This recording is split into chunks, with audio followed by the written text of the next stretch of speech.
In this video, we're going to recycle a Foley kit. First, you'll get the box and then put the actual Foley bag, Foley in here with the specimen container. Put on the tray. In the tray, you'll put a Foley syringe. It usually says catheter only on it.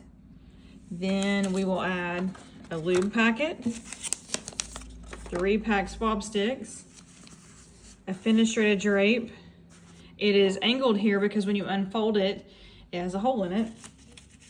Then we will add a drape. Those can be blue or white depending on what we have in stock. And a pack of sterile gloves.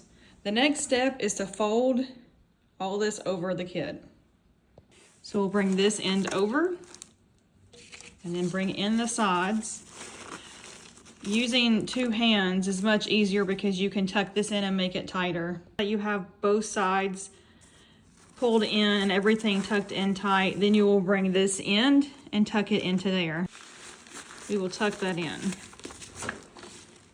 And then the next step is to bring the paper, put it on top, and then we gotta slide it into its packaging. When putting it into its packaging, if it still has its factory package, it may have this sticker on it that says for training purposes only. We would like for that to be on the bottom. With the kit in and this sticker on the bottom, you'll have some double-sided tape you'll place here, and then you can fold this end over. And then you have recycled a Foley kit.